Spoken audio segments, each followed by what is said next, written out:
ये मेरा हमजाद के सीज़न 2 की अगली किस्त है।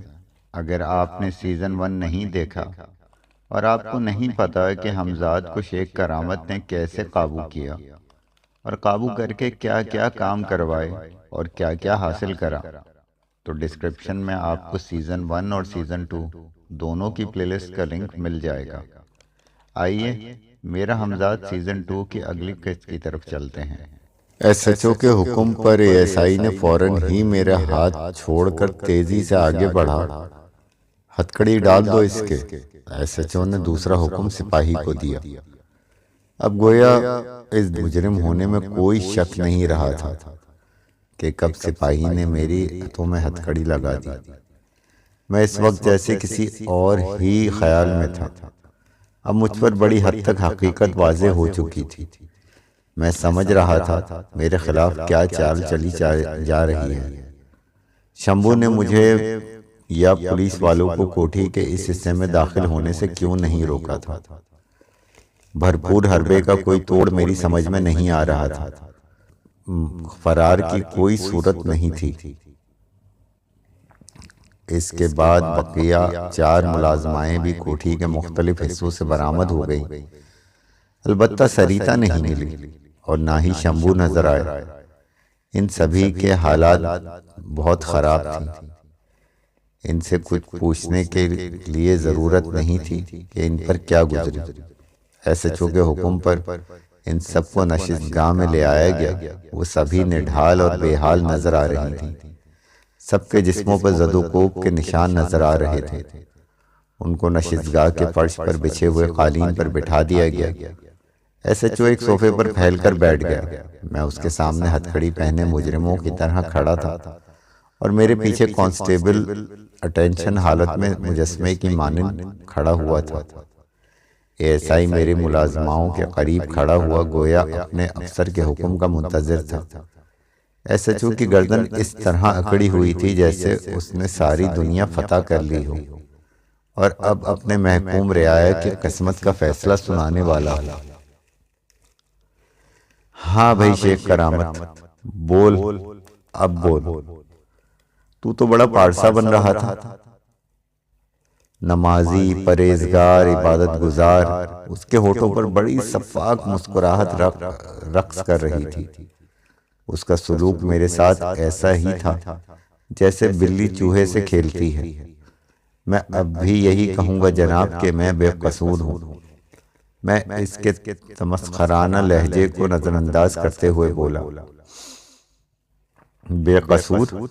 बेकसूर तो तुझे थाने चलकर ही बताऊंगा कि किसे कहते हैं। जरा इन लड़कियों का बयान हो जाए। वो दांत पीसने लगा। बयान ले लें आप, आपको खुद मालूम हो जाएगा।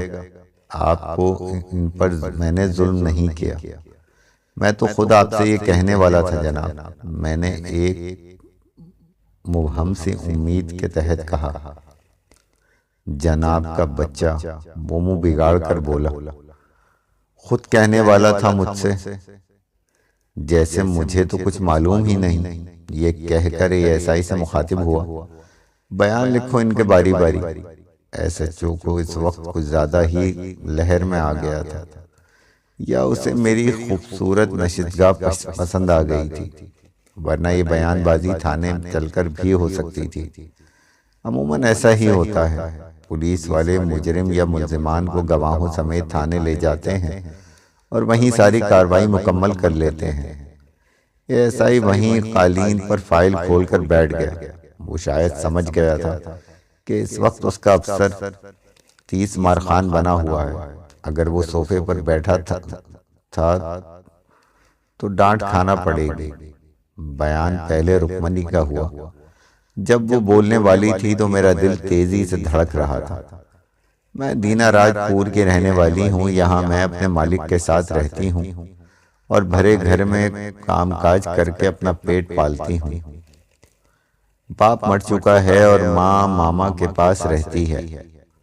मैं इस घर में भी काम करने के लिए आती थी। मुझे तनख्वाह का लालच देकर कहा गया था कि कोठी में ही रहने लगूं। मैं अपने मामा और माँ की इजाज़त से यहाँ रहने लगी।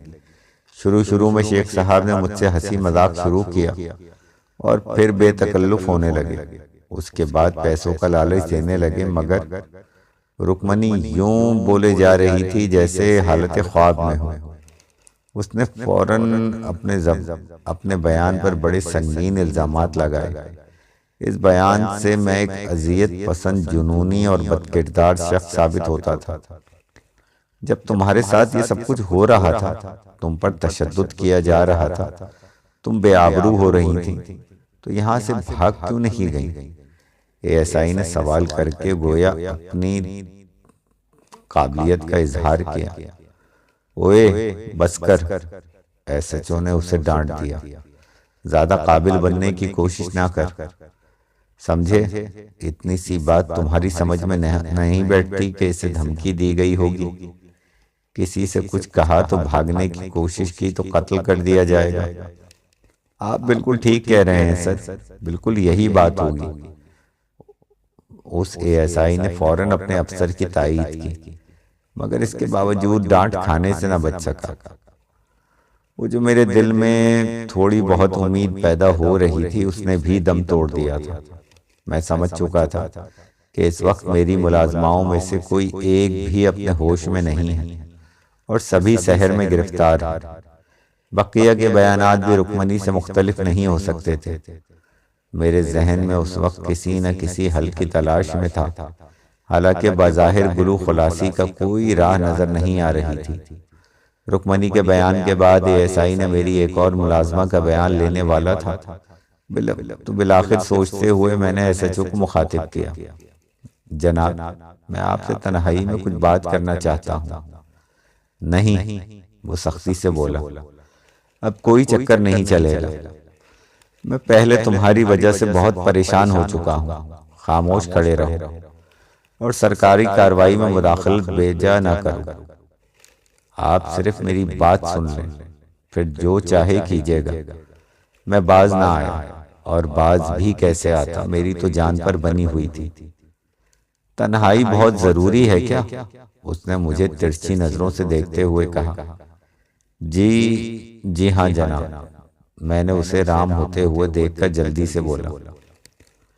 ये बता दूं मैं तुम्हें कि मुझसे कोई नरमी की उम्मीद ना रखना।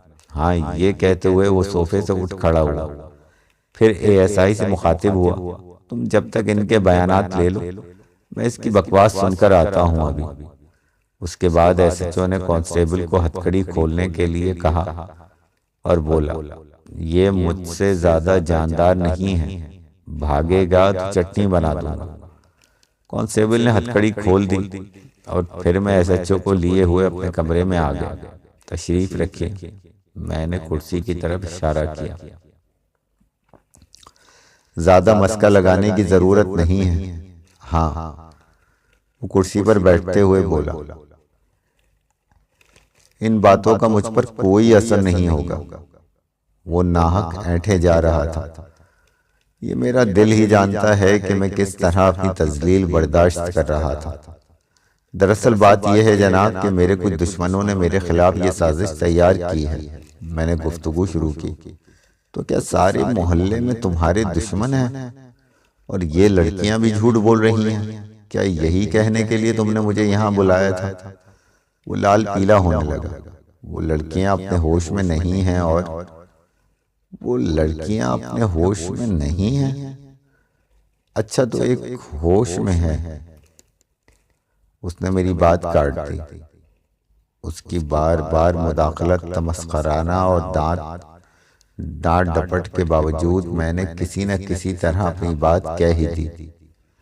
तो जो ये चक्कर चला रहा है और समझ रहा है कि मैं तेरी बातों में आ जाऊंगा, तो मैं इतना बता दूं कि मैं बेवकूफ नहीं हूं। वो सारी बात सुनकर कहने लगा, तेरा कहना है कि तू कोई अमल कर रहा है और कुछ लोग नहीं चाहते कि तेरा अमल पूरा हो। मगर वो लोग हैं कौन और हैं कहाँ? मैं सिर्फ तेरी बकवास पर यकीन तो नहीं कर सकता। वो लोग नजर नहीं आते और छुपकर वार करते हैं। मैंने कहा, और बस तुझे नजर आते हैं? क्यों खामखा मुझे गुस्सा दिला रहा है बार बार? इकबाली बयान लिखवा दे और ज्यादा इधर उधर की उड़ाने की कोशिश ना कर। अगर मैंने एक रात भी अमल नहीं किया जनाब तो वजीफा उल्टा हो जाएगा और फिर मुझे मरने से कोई नहीं बचा सकता। मैं इल्तिजा आमेज लहजे में बोला, तो जरूरत क्या पड़ी है तुझे बचाने की? जैसी करनी वैसी भरनी। वो किसी तरह घाट पर ना आया तो मैंने एक और दांव आजमाया। देखिए जनाब, अगर आप इन सारी झूठी बातों को सच भी मान लें तो ये कोई ऐसा जुर्म नहीं है कि जिसकी मुजरिम की जमानत ना हो सके। अदालत में भी मुझे जमानत पर रिहा कर दिया जाएगा। मैं दरअसल ये चाहता था कि जमानत पर रिहा कर देगा कि बच्चे वो एकदम बिगड़ा। आप सुनिए तो सही, मैं कुछ और कहना, मुझे कुछ नहीं सुनना। काबिले जमानत मैं बताऊंगा तुझे किसे कहते हैं। जमानत कत्ल अम्द की दफा लगाऊंगा तुझ पर 302। फिर देखूंगा कैसे होती है तेरी जमानत। इसके अलावा हफ्ते बेजा रखने और 2 दफात गिनवाने लगा। वो मुझ पर लगाई जा सकती थी। फिर बोला, रगड़ कर रख दूंगा तुझे। समझ गया क्या कह रहा हूं मैं? मेरी जरा सी गलती ने उसे मुश्तइल कर दिया था और मुझे अफसोस हो रहा था कि पहले ही से वो बात क्यों न कह दी जो मैं उसे कुछ कहकर असरअंदाज कर देता। बहरहाल वो बड़ी खुशामद और आजिज़ी से ठंडा हुआ। मैंने मौका पाते ही सोचा निहायत नरमी के साथ उसे कह दिया, ये कोठी है भी मेरे नाम कि ऐसे ही चक्कर दे रहा है। वो आहिस्ता से बोला, मैं आपको इसके कागजात दिखा सकता हूँ। वो उठने लगा, अभी अलमारी से निकाल कर। अच्छा, उसने हाथ उठाकर कहा, इसकी जरूरत नहीं। ये कहकर वो कुछ सोचने लगा। मैं अपनी गुलू खुलासी के लिए अपना सब कुछ दांव पे लगा सकता हूँ। मेरी वसी वरीस कोठी की कीमत इस जमाने में भी 1 लाख से कम नहीं होगी और ये कोई ऐसी मामूली रकम नहीं थी कि एसएचओ सोचने पर मजबूर ना हो जाता। नकद रकम अब मेरे पास बराए नाम रह गई थी, इसलिए मैंने ये बात नहीं कही थी। एसएचओ इस ऐसी कोठी में रहने का ख्वाब भी नहीं देख सकता था। मेरी निगाह उसके चेहरे पर थी जिससे इज़्तिराब का इजहार हो रहा था। इस मौके पर मैंने खामोश रहना मुनासिब ना समझा और बोल पड़ा, सिर्फ 3 दिन की मोहलत चाहिए मुझे, बस मैं अपना अमल पूरा कर लूं। इसके बाद मैं आपसे कुछ नहीं कहूँगा। फिर आप चाहें मुझे हवालात में बंद कर दीजिएगा या जेल भिजवा दीजिएगा। मेरी बात सुनकर वो चौंक उठा। इस तरह मुझे देखने लगा जैसे मैं झूठ बोल रहा हूँ। सिर्फ 3 दिन? उसने गोया मुझसे तस्दीक चाही। जी हाँ, 3 दिन के अंदर अंदर मेरा अमल पूरा हो जाएगा, मैं जल्दी से बोला। फिर और कुछ तो मेरी जिंदगी में खतरे में नहीं पड़ेगी। मैंने इसे बड़े अमल के बारे में कुछ नहीं बताया कि हमजाद को काबू करने का अमल कर रहा हूँ, और ना ही उसने तफसील जानना चाहिए थी। उसे खामोश देखकर मैंने फिर इल्तिजा की, मुझे बस 3 दिन दे दे, इसके बाद आप जो कार्रवाई चाहे कीजिएगा। कार्रवाई तो हो चुकी है, मुझे इस सिलसिले में ऊपर वालों को भी तो जवाब देना है। ये कहकर इनकार में गर्दन हिलाने लगा। बहुत मुश्किल है। ये बात एसपी साहब के इल्म में है कि मैं यहाँ छापा मारने के लिए आया हुआ हूँ। ये कहने के बाद वो कुछ सोचने लगा। शायद पूरी सर्विस के दौरान मैं इसे इतनी बड़ी रिश्वत की पेशकश कभी नहीं की गई होगी। चंद लम्हे के बाद वो मुझसे एकदम मुखातिब हुआ, यूं जैसे उसके सोचते सोचते कोई राह निकाल ली हो। कहने लगा, 3 दिन के लिए तुम फरार हो जाओ। मैंने ठंडा सांस भरा और फिर बोला, ये मेरे लिए मुमकिन नहीं है। मुझे यहीं इसी कमरे में रहकर वो अमल पूरा करना है। तो फिर सब्र करो, इसके सिवा कुछ नहीं कर सकता कि अगर मैंने तुम्हें कोई और कदम उठाया तो मेरी नौकरी खतरे में पड़ सकती है, जो मुझे कतई मंजूर नहीं। उसने 2 टोक जवाब दे दिया। ये कहते हुए बहरहाल उसके चेहरे से अफसोस का इजहार हो रहा था। इसकी वजह मैं अच्छी तरह समझ रहा था। इस तरह गहरी तारीकी में अचानक रोशनी की कोई किरण नजर आ जाए, यही उस वक्त मेरे साथ हुआ। यह ख्याल एकदम मेरे जहन में दर आया। उसका सबब गालिबन ये हुआ कि पहले मैं उस पर अमल कर चुका था। एक और रास्ता भी है जनाब, मैंने अपने जज्बात पे काबू पाते हुए कहा। इस तरह आपकी नौकरी भी खतरे में नहीं पड़ेगी और मेरा मकसद भी हल हो जाएगा।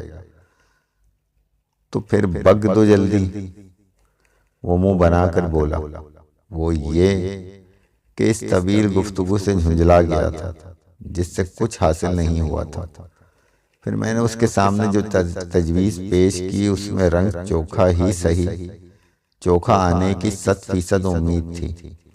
उसने बहुत कोशिश की कि चेहरे से इजहार ना हो, लेकिन तजवीज़ पसंद आई, मगर उस कोशिश में कामयाब ना हुआ। उसकी बाँचें खिल पड़ी। चलो ये तो हो जाएगा, अब मामले की बात करो, उसने मायनी खेज लहजे में कहा। मैं समझ गया था वो क्या चाहता है, इसलिए बोला, इसके लिए तो मुझे आपको अपनी कचहरी चलना पड़ेगा पहले, ताकि कोठी की रजिस्ट्री आपके नाम नहीं। वो मेरी बात काट कर बोला। फिर मैंने पूछा, कोठी मेरे नाम नहीं होगी, उसने कुछ सोचते हुए कहा। फिर आप ही बता दें। हाँ ये ठीक रहेगा, मगर खैर बाद में इसे बेगम के नाम करा लूंगा। वो ये बाआवाज़ बुलंद सोचकर बोला। कुछ देर खामोश रहने के बाद उसने मुझसे मुखातिब किया, तुम ऐसा करो कि फिलहाल इस कोठी के तमाम कागजात मेरे हवाले कर दो। मुझे बहरहाल उसके वादे ही पर यकीन करना था और हर तरह से उसके रहमो करम पर था, इसलिए अलमारी से कागजात निकालकर उसके हवाले कर दिए। उसके कागजात का मोटा माड़ की तरह अपनी पैंट की जेब में ठूंस लिया और फिर कुर्सी से उठ खड़ा हुआ। अब तुम सब कुछ मुझ पर छोड़ दो कि मैं क्या करता हूँ, बहरहाल तुम्हारा काम हो जाएगा, उसने मुझे यकीन दिलाया। बस यही चाहिए मुझे जनाब, उसने पुरएतमाद लहजे में कहा। वो मुझे अपने साथ लिए दोबारा नशिस्तगाह में आ गया। उस वक्त तक एएसआई मेरी मुलाजमाओं के बयान ले चुका था। उसने अपने अफसर को और मुझे बड़ी मायने खेज नजरों से देखा। वो भी इस थैली का चट्टा बट्टा था। उसे अंदाजा हो गया था कि शायद कुछ न कुछ सौदेबाजी हो गई है, वरना इतनी देर ना होती। देखो, इन लड़कियों को डॉक्टरी के लिए अस्पताल भिजवाना है। एसएचओ ने एएसआई को हुक्म दिया। उसके चेहरे पर लम्हे भर को हैरत आई और फिर वो यस सर की करके गर्दन हिलाने लगा। गालिबन उसके नजदीक ये हुक्म इस बात की दलील था कि मेरे और उसके अफसर के दरमियान मामला तय पा चुका है। दूसरा हुक्म उसने ये दिया कि मुझे हथकड़ी पहना दी जाए। अब तो गोया कोई शक ही नहीं रहा था कि बात नहीं बनी। फिर कुछ ही देर के बाद ये सारा काफिला थाने की तरफ जा रहा था। मेरी कोठी को मुख्फिल कर दिया गया था। चाबियां पुलिस की तहवील में थीं। इस बात का इल्म सिर्फ मुझे और एसएचओ को था कि अकबी फाटक इमारत के अकबी दरवाजे और मेरे कमरे में पड़े हुए तालों की चाबियां खामोशी और राजदारी के साथ मेरी जेब में पहुंच चुकी थीं। थाने पहुंचकर मुझे हवालात में बंद कर दिया गया। इससे पहले कि एसएचओ के हुक्म पर हवालात की इस कोठरी को साफ कर दिया गया था और ओढ़ने बिछाने के लिए मुझे 2 कंबल भी फराहम कर दिए गए थे। इसके अलावा एक लोटा और मुसल्ला भी फराहम कर दिया गया था। अब मेरे जहन में कोई बोझ नहीं रहा था, इसलिए आराम से कंबल बिछाकर लेट गया। रात भर का जागा हुआ था, इसलिए मेरा सोना बहुत जरूरी था। अब सोना ही चाहता था। आंख लगने वाली थी। कहने को मैंने हवालात का दरवाजा खुलने की आवाज सुनी और चूंकि चेहरे से कंबल हटाया, एक सिपाही दरवाजा खोल रहा था। चलो उठो, एसपी साहब के पास तलबी है तुम्हारी, सिपाही ने मुझसे कहा। मैं जरा घबराया और पूछा, मलिक साहब कहाँ हैं? वो भी बड़े साहब के कमरे में हैं, सिपाही ने जवाब दिया। अच्छा, ये कहकर मैं उठ खड़ा हुआ। ये बात मुझे पहले ही मालूम थी कि एसपी भी इसी थाने में बैठा हुआ है। इसका मतलब ये था कि इस थाने के मरकजी हैसियत हासिल थी। एसपी का कमरा थाने के अकबी सिमत में था। वो सिपाही मेरे हमरा वहां तक पहुंच गया। बड़ी सी मेज के पीछे बड़ी सी कुर्सी पर वो वहां मौजूद था। मेरे चेहरे मेहरे से वो बंगाली मालूम हो रहा था और रंग भी आंखें पर मोटे चश्मे, ऐनक और उसके चेहरे से सख्ती का इजहार हो रहा था। मेज के सामने और दाएं बाएं कुर्सियां पड़ी हुई थीं। दाएं जाने कुर्सी पर एसएचओ मलिक बैठा हुआ था। सिपाही ने मुझे सामने ले जाकर खड़ा कर दिया तो एसपी ने अपनी ऐनक नीचे सरकाते हुए उसके ऊपरी हिस्से से मुझे बगौर देखा और फिर टूटी फूटी उर्दू में गोया मिनमिनाया, तुम साला लोग और गोबर घोटाला करता है, तुम्हारे खिलाफ इतना रिपोर्ट है, हम तुमको इसलिए और देखने को बुलाया। अभी बोलो तुम इसे सब कुछ क्या कहता है? ये क्या बोलेगा सर? एसएचओ बोल उठा। इसे तो मैंने फर बोलने पर मजबूर कर दिया है। ये कहते हुए उसने मुझे इस तरह देखा जैसे कच्चा चबा जाएगा। एक बाली बयान दिया? एसपी ने एसएचओ से पूछा। ये लोग इतने सीधे नहीं होते सर, इनकी तो खाल उधेड़ना पड़ती है जब वो बोलते हैं सब कुछ। फिर तुम ऐसा करो, इसकी खाल मालिक हमको आईजी साहब को फोन पर बोला कि और गोलमाल नहीं मांगता। वो दो चार रोज लगेंगे ना सर इसे सीधा करने में, एसएचओ बोला। इतना रोज? सर इससे तो हर बात से इनकार कर दिया है, कुछ मान ही नहीं रहा।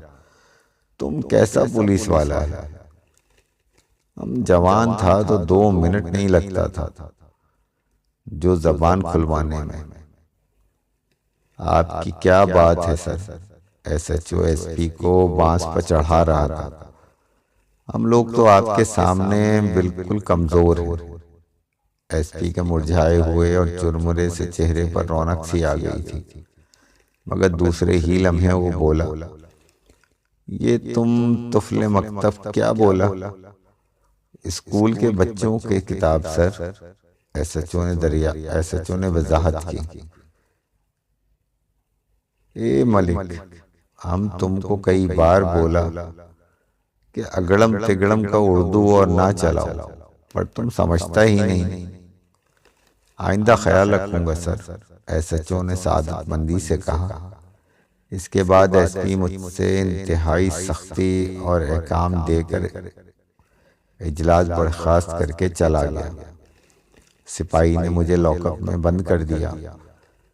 मैं जहन में हर ख्याल को झटक कर दोबारा सोने की कोशिश करने लगा और जल्द ही इस कोशिश में कामयाब हो गया। दोबारा आंख खुली जब सिपाही ने मुझे झंझोड़ कर जगाया। मैं इतनी ही देर गहरी नींद सोया हुआ था। हवालात का दरवाजा खुलने से बेदार नहीं हुआ था और न सिपाही की आवाज देने से जागा था। सिपाही से मालूम हुआ कि इस मर्तबा एसएचओ के पास मेरी तलबी है। ठहरो जरा, मैं मुंह हाथ धो लूं, मैंने उठते हुए अंगड़ाई लेकर कहा। मुझे अंदाजा हो गया था कि एसएचओ ने अपने अमले को मेरे सिलसिले में खुसूसी हिदायत जरूर दी होंगी, मगर किसी किस्म की सख्ती ना की जाए।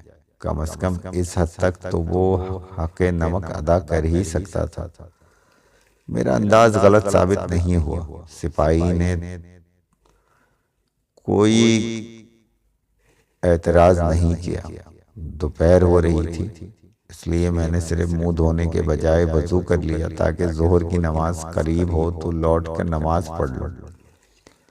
एसएचओ के साथ वो गोया मेरे क्लोज मीटिंग थी।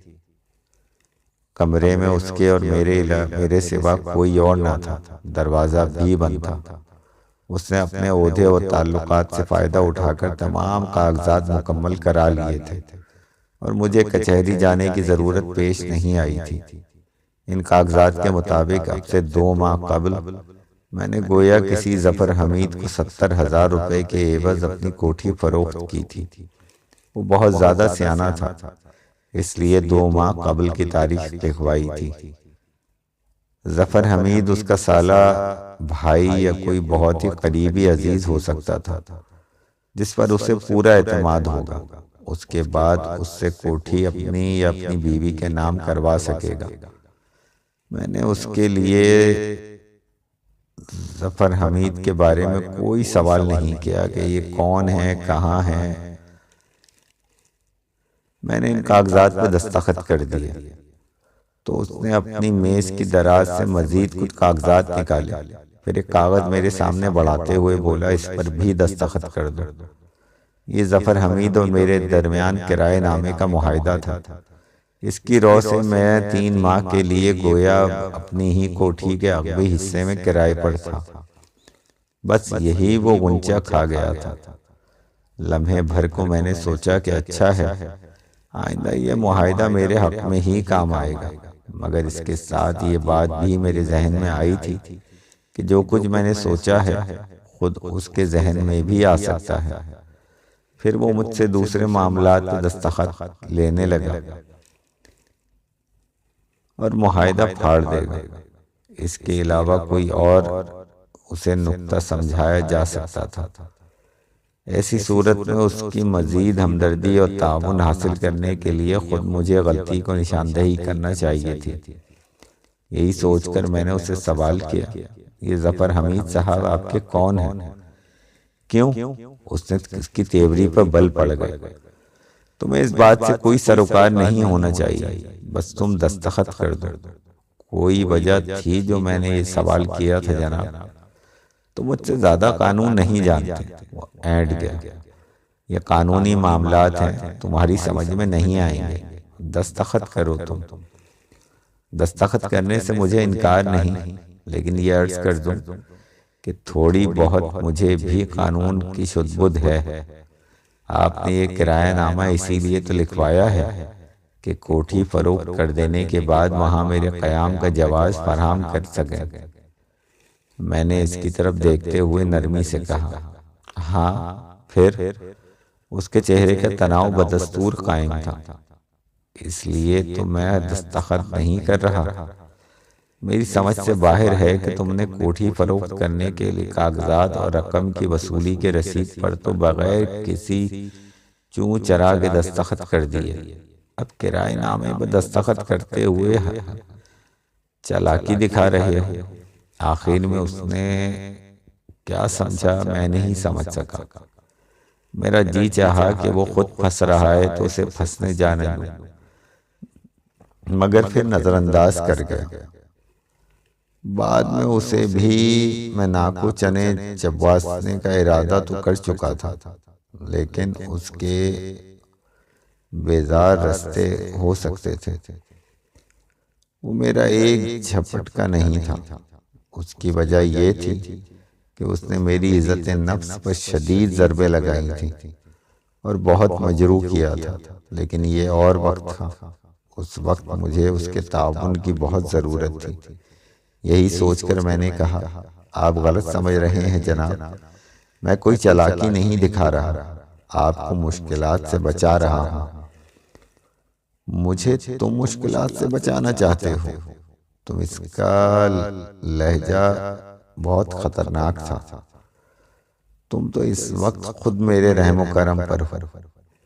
आप वजह फरमा रहे हैं। मैंने अपने गुस्से पर काबू पाते हुए कहा, मगर जाहिर है ये जफ़र हमीद आपके लिए कोई करीबी अजीज ही होंगे। हैं? फिर तुम्हें इससे क्या गर्ज? गर्ज ये कि आप उनके साथ अच्छा नहीं कर रहे या फिर मामले को समझ नहीं रहे। ये कहकर रुके बगैर मैं मजीद बोला, किराएनामे के मुआहिदे की रूह से मुझे गुज़िश्ता 2 माह से कोठी का निस्फ अक़बी हिस्सा किराए पर दिया गया है, जबकि पुलिस के रिकॉर्ड में ये बात महफूज है कि पूरी कोठी मेरे तसर्रुफ में रही है। गुज़िश्ता दिनों मेरे खिलाफ जो रिपोर्ट्स थाने में दर्ज की गई हैं उनसे भी ये बात साबित होती है।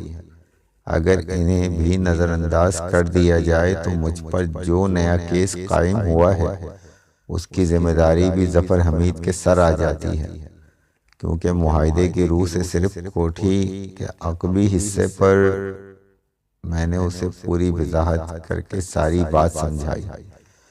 वो मेरा इस्तदलाल सुनकर चौंक उठा, फिर बोला, तुम तो वाकई बहुत दूर की कौड़ी लाए हो। ऐसी सूरत में पूरी कोठी तुम्हारे ही तसर्रुफ में होनी चाहिए। ठीक है, तुम खैर मैं दूसरा मुआहिदा लिखवा लूँगा। फिर वो गालिबन अपनी गफलत मिटाने के लिए बोला, बात दरअसल ये थी कि मैं कल ही तुम्हारी कोठी में मुंतकिल हो जाना चाहता था। सहन और अक़बी हिस्से के दरमियान में जो दरवाज़ा है बरामदे के बाद मैं उसे बंद कर देता। मेरे जहन में ये बात थी कि कम से कम 3 दिन तक तो तुम्हें अक़बी हिस्से में ही रहना है। फिर ये कहकर इस दौरान वहाँ से जो वाक़यात हुए थे उनकी जिम्मेदारी तुम पर ही है। यही सोचकर और पुरानी तारीखों में इसलिए कोठी खरीदने के कागजात तैयार कराए हैं कि शायद लेन देन पर वो बड़ा असर पड़ता। मैं ये सोचता तो ज़रूर, मगर मुंह से कुछ ना कहा। मैं तो उस वक्त अपने ही चक्कर में उलझा हुआ था। मुझे अपनी गर्दन के जख्म का ख्याल आया जिसकी ड्रेसिंग रोज़ाना होना ज़रूरी थी। मैंने अपना ये मसला उसके सामने रख दिया। ये कोई मसला नहीं, वो नरमी से बोला। सुबह मैं किसी सिपाही की ड्यूटी लगा दूंगा कि वहाँ उस डॉक्टर को लेकर थाने पहुँच जाए। वो रोज़ यहीं तुम्हारी ड्रेसिंग करके चला जाएगा। मैंने उसका शुक्रिया अदा किया। शुक्रिया तो मुझे तुम्हारा अदा करना चाहिए, वरना जब तुम पर केस चलता तो अदालत में ये नुक्ता भी उठाया जा सकता था। उसने कहा, वाकई तुमने मुझे एक मुश्किल से बचा लिया। फिर कहने लगा, वैसे इसका जवाब भी पेश किया जा सकता था कि तुम्हें किराए पर तो सिर्फ कोठी का भी हिस्सा दिया गया था, लेकिन तुम नाजायज तौर पर पूरी तरह कोठी इस्तेमाल कर रहे थे क्योंकि वो खाली थी। इसके बावजूद ये कि ज़्यादा बेहतर है कि किराएनामे के मुआहदे में तरमीम कर दी जाए। 3 माह के बजाय मुद्दत 2 माह लिख दी जाए और अक़बी हिस्से के बजाय पूरी कोठी का किराएनामा हो। मगर ये जो 3 दिन हैं, मैंने एतराज़ किया। क्यों? क्या कोई कानूनी तौर पर इसका मजाज नहीं कि अपने घर को कितनी ही मुद्दत के लिए बगैर किराया वसूल किए रख सके? वो बड़ी अय्यारी से बोला। मैं समझ गया, इस तरह वो मुझ पर अपनी बालादस्ती कायम रखना चाहता था। मैं इसके लिए मजीद कुछ नहीं बोला। इसके बाद क्लोज मीटिंग खत्म हो गई। मुझे फिर हवालात पहुंचा दिया गया। नमाज के औकात को छोड़कर मैं वो दिन सोते हुए गुजार ही दिया।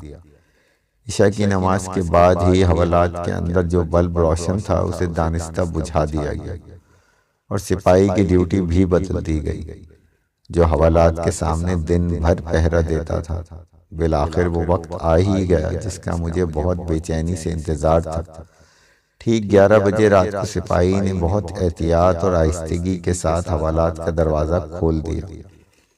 इससे पहले सिपाही ने बरामदे की रोशनियां भी गुल कर दी।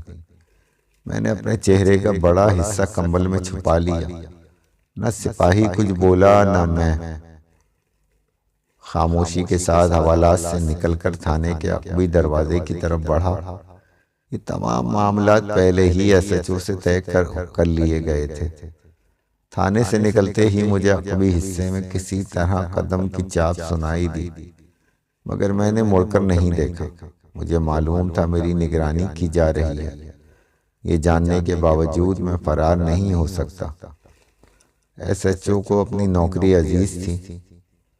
पुलिस कस्टडी में किसी ऐसे मुजरिम को या मुल्जिम को फरार हो जाना जिसकी गिरफ्तारी का इल्म आला हुक्मरान को भी मिल चुका हो, एसएचओ की नौकरी को खतरे में डाल सकता था। गालिबन यही सोचकर उसने मेरी निगरानी का फैसला कर लिया। खुद मुझे भी इसका अंदाजा था। गिरफ्तारी से पहले अगर मैं फरार हो जाता तो इसकी जिम्मेदारी एसएचओ पर ना आती, लेकिन अब उसकी तहवील में था। मेरे फरार की सूरत में उससे जवाब तलब किया जा सकता था। मैं किसी किस्म की उलझन में नहीं पड़ सकता था। अपनी कोठी के अगबी फाटक तक पहुंच गया। मैं इस दौरान में कुरानी आयत का विर्द करता रहा कि मेरे लिए पनाह वहीं थी। मुझे पूरी तरह एहसास था कि अपनी कोठी से बाहर कतई महफूज हूँ। मेरे साथ कोई भी ऐसा वाकया पेश आ सकता था कि आदमी के अपनी कोठी तक ना पहुंच सकूं। अगबी फाटक का कुफल खोलकर मैं अंदर पहुंचा, उसे एहतियात से अंदर से मुक़फ़िल किया। फिर ऐसा ही मैंने इमारत के अगबी दरवाजे की कोठी के बाद किया, और अब गोया मैं अपनी दानिश में महफूज था। अपना कमरा खोलकर मैंने जरूरी सामान निकाला और हमजाद के लिए रोटी डालने लगा। इसमें मुझे ज्यादा देर नहीं लगी। अमल का वक्त अब करीब आता जा रहा था। मैंने लिबास तब्दील किया और एक तरफ उस वक्त गहरा सुकूत तारी था। अब तो वहां शंभू भी नहीं था। कम से कम मेरा कयास यही था। वो सरिता को अपने साथ ले जा चुका था। जब तक मेरा अमल पूरा नहीं हो जाता और हमजाद दोबारा मेरे काबू में नहीं आ जाता, शंभू और सरिता के बारे में मुझे कुछ इल्म नहीं होता। सरिता बहरहाल उस पर जुल्म हुआ था और इस जुल्म की जिम्मेदार मैं था। मैं अगर उसे तहफ़्फ़ुज़ देने के काबिल होता तो शंभू की गिरफ्त में ना आता। इससे कतई नज़र ये बात मेरे जहन में अब तक खटक रही थी कि शंभू वहां से फरार क्यों हुआ। क्या वो ये चाहता था कि मेरा अमल पूरा ना हो सके? वो तो पहले पूरी कोठी पर कब्जा करना चाहता था, फिर उसने अपना इरादा क्यों बदल लिया? इन सवालों के जवाब मुझे एक और ही नताइज सोचने पर मजबूर कर रहे थे। हालात वाक़यात किसी और ही तरफ इशारा कर रहे थे। सरिता की तलाश में शंभू का इतना अरसे के बाद मेरी कोठी तक पहुंच जाना, फिर इन्हीं दिनों जब मैंने हमजाद का अमल कर रहा था, बेमायनी नहीं था। शंभू अब से पहले सरिता की तलाश में क्यों कामयाब नहीं हो सका? मैं बेख्याली में बड़बड़ाने लगा। उस वक्त 11:15 बज रहे थे। ठीक 12 बजे मुझे अमल शुरू करना था, इसलिए इन्हीं ख्यालात को जहन से झटकने की कोशिश करने लगा। ऐन उस वक्त मेरी समात पे एक जहरीला कहकहा टकराया। मैं तकरीबन उछल पड़ा। सामने दीवार के करीब मुझे अपनी जान मापारा का चमकीला हेवला नजर आया।